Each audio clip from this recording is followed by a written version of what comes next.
خدا کے زندہ اور پاک کلام میں سے استثناء کی کتاب اس کا 10واں باب۔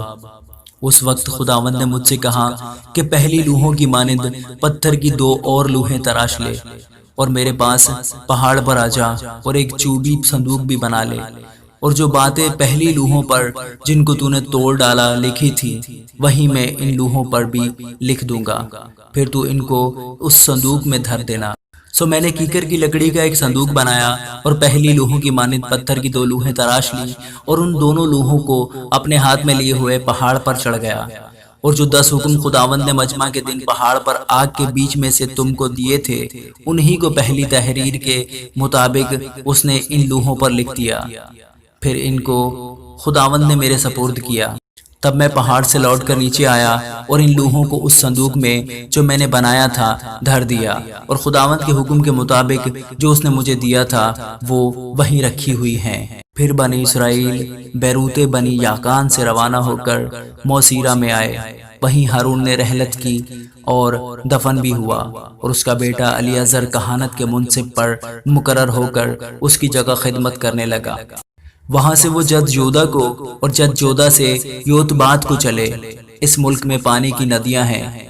اس موقع پر خداوند نے لاوی کی قبیلہ کو اس غرض سے الگ کیا کہ وہ خداوند کے عہد کے صندوق کو اٹھایا کرے اور خداوند کے حضور کھڑا ہو کر اس کی خدمت کو انجام دے اور اس کے نام سے برکت دیا کرے جیسا آج تک ہوتا ہے۔ اسی لیے لاوی کو کوئی حصہ یا میراث اس کے بھائیوں کے ساتھ نہیں ملی، کیونکہ خداوند اس کی میراث ہے جیسا خود خداوند تیرے خدا نے اس سے کہا ہے۔ اور میں پہلے کی طرح 40 دن اور 40 رات پہاڑ پر ٹھہرا رہا۔ اس دفعہ بھی خداوند نے میری سنی اور نہ چاہا کہ تجھ کو ہلاک کرے۔ پھر خداوند نے مجھ سے کہا، اٹھ اور ان لوگوں کے آگے روانہ ہو تاکہ یہ اس ملک پر جا کر قبضہ کر لیں جسے ان کو دینے کی قسم میں نے ان کے باپ دادا سے کھائی تھی۔ پس اے اسرائیل، خداوند تیرا خدا تجھ سے اس کے سوا اور کیا چاہتا ہے کہ تو خداوند اپنے خدا کا خوف مانے اور اس کی سب راہوں پر چلے اور اس سے محبت رکھے اور اپنے سارے دل اور اپنی ساری جان سے خداوند اپنے خدا کی بندگی کرے، اور خداوند کے جو احکام اور آئین میں تجھ کو آج بتاتا ہوں ان پر عمل کرے تاکہ تیری خیر ہو۔ دیکھ، آسمان اور آسمانوں کا آسمان اور زمین اور جو کچھ زمین میں ہے یہ سب خداوند تیرے خدا ہی کا ہے۔ تو بھی خداوند نے تیرے باپ دادا سے خوش ہو کر ان سے محبت کی اور ان کے بعد ان کی اولاد کو یعنی تم کو سب قوموں میں سے برگزیدہ کیا جیسا آج کے دن ظاہر ہے۔ اس لیے اپنے دلوں کا خط نہ کرو اور آگے کو گردن کش نہ رہو، کیونکہ خداوند تمہارا خدا الہوں کا الہ خداوندوں کا خداوند ہے۔ وہ بزرگوار اور قادر اور محیب خدا ہے جو رو رعایت نہیں کرتا اور نہ رشوت لیتا ہے۔